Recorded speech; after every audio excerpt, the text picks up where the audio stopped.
महानिर्मितीच्या कोराडी औष्णिक विद्युत प्रकल्पातील एक वीज निर्मिती संच नुकताच बंद पडलं होतं। त्यापाठोपाठ आता चंद्रपूर औष्णिक विद्युत केंद्रातीलही एक वीज निर्मिती संच बंद पडल्याने महानिर्मितीच्या वीज निर्मितीवर परिणाम झाला आहे। राज्यात अवकाळी पावसामुळे तुर्तास विजेची मागणी कमी आहे, परंतु अधूनमधून विजेची मागणी अचानक वाढते। त्यामुळे गरजेनुसार वीज निर्मिती वाढवण्याचे आवाहन वीज कंपन्यांवर असते।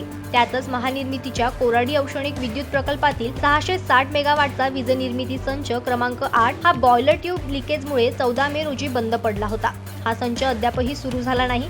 दरम्यान 17 मेच्या रात्री चंद्रपूर औष्णिक विद्युत केंद्रातीलही 500 मेगावॅटचा संच क्रमांक 6 बॉयलर ट्यूब लिकेजमुळे बंद पडला। भर उन्हाळ्यात महानिर्मितीचे दोन महत्त्वाचे वीज निर्मिती संच बंद पडल्याने कंपनीच्या वीज निर्मितीवर परिणाम झाला आहे। दरम्यान राज्यात 18 मे रोजी दुपारी 2 वाजताच्या सुमारास विजेची मागणी 26,000 मेगावॅटच्या जवळपास होती। त्यापैकी महावितरणची मागणी 22,220 मेगावॅट तर मुंबईची मागणी 3,701 मेगावॅटच्या जवळपास होती। सध्या विजेची मागणी कमी आहे, परंतु अचानक मागणी वाढल्यास पुरवठ्यात अडचणी येण्याची शक्यता या क्षेत्रातील तज्ज्ञांनी वर्तविली आहे। या विषयावर महानिर्मितीच्या अधिकाऱ्यांनी नाव न टाकण्याच्या अटीवर सांगितले की 1 ते 2 दिवसात दोन्ही संचाची दुरुस्ती होणार आहे।